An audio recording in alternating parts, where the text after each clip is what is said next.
Another day, another slime kit. Boom.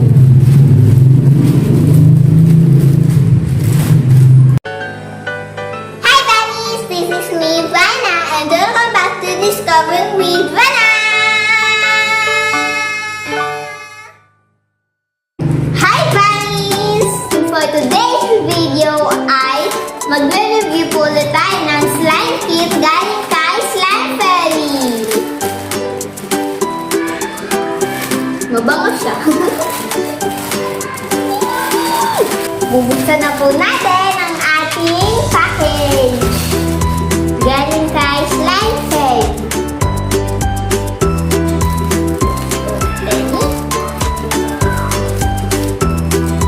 Di ko muna sa inyo sasabihin kung anong klaseng slime kit siya. Kasi gusto siya i-surprise yun. Sinabi na. Puro bubble wrap. Black lang ng kita. Kasi puro bubble wrap siya. Nakan ko kung kita nyo ba yung black niya.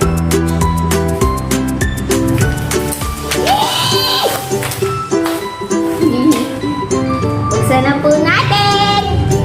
And let's find out kung anong klaseng slime kit ba to.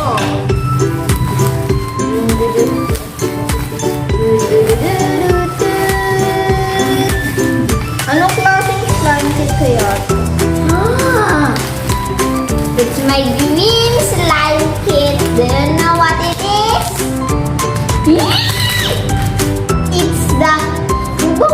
It's the watermelon slime kit from Slime Fairy. Meron siyang beads, jello cubes. Clear ba to? Clear, glue, and activator!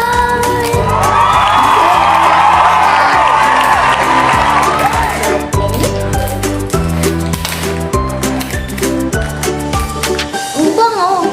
Amoy yung watermelon talaga siya. Ito ang kanyang beads. Siguro ito yung pang buto. Buto ng watermelon. May lumabas dito isa. And then, ay may glitters din siya. Di ko napansin. Buhos na natin. Glitters. Red na glitters. Tapos, ano pang nandyan? Meron siyang glue. Stick pang halo. Slime activator. And yung jello cubes. Dito talaga ako na-excite. Kasi, first time ako ngayon makakahawak ng ganito. Jello cubes. Alam ko may slime talaga kung saan po jelly cubes. Let's set it up. Tsaka, syempre may instruction card dun siya. I'm excited. Very excited. Simulan na po natin ang ating paggagawa ng watermelon slime. Sundin po ulit natin ang ating instruction card. Steps in making slime. 1. Pour the glue in the bowl. Okay.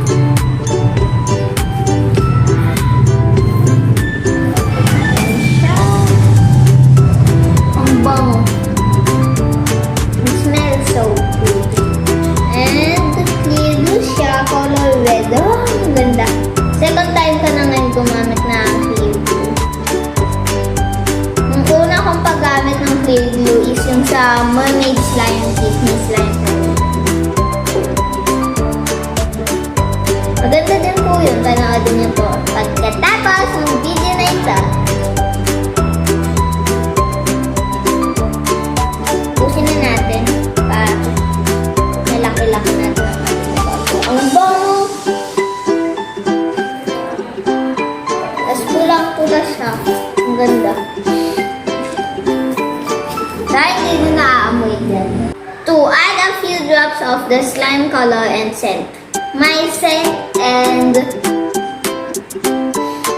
bango talaga. And color na ang ating glue. So, ang next na lang natin ilalagay ay ang glitter. Pero mamaya na tayo mag maglalagay ng ating bits and jello. Yeah, request back up. Request back up. Gunting yun, no? Back up mo. Ay, view. Ang view out na.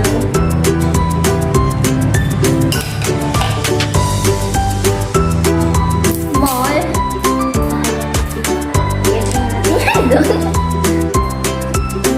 Thank you for the backup.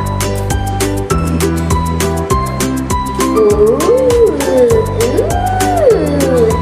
Let's add some. Ang ganda. Ikanti lang kasi ayoko ito ubusan. Ang ganda.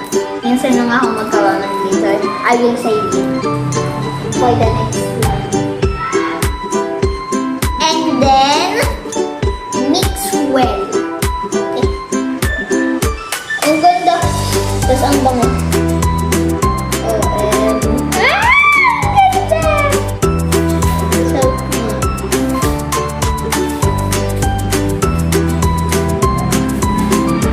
mahirap lang sa clear slime. Kailangan mo siyang ipa-clear muna. And para maging clear to, is usually 1 week yun eh. Nakikita ko sa mga YouTubers.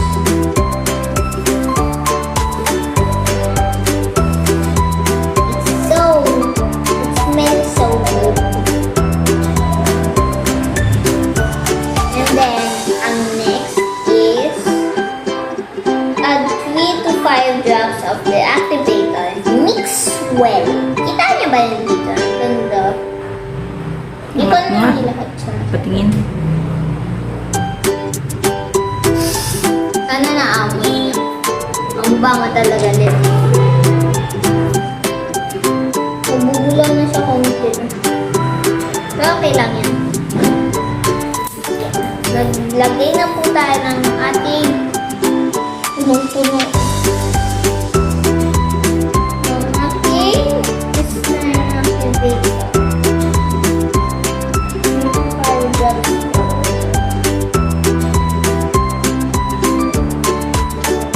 Okay na yan. Konti-konti lang po muna.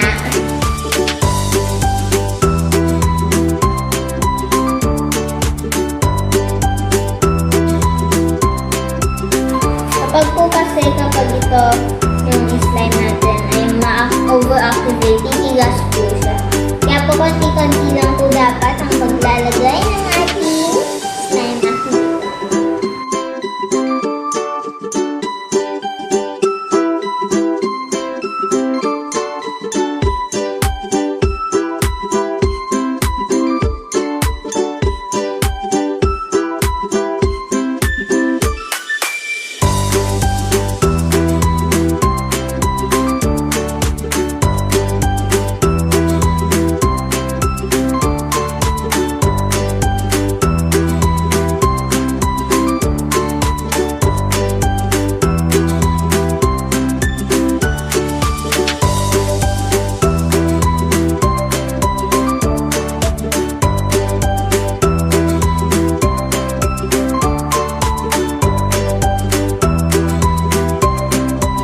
konti pa.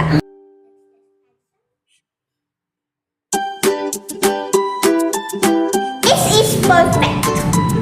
It's time for the grand finale. Let's mix it na. So basically, yung use ng mga foam is suck up niya yung slime. Katulad nito. Kailangan niyang i-suck up yung slime. Tapos, kapag na-suck up niya na yun, i-squeeze niya siya. Pero ngayon, ayaw ba siyang ma-squeeze kasi wala pa siya masyadong slime na. So, nakikinom. Lawain na po natin ang ating maganda na watermelon slime from Slime Fairy.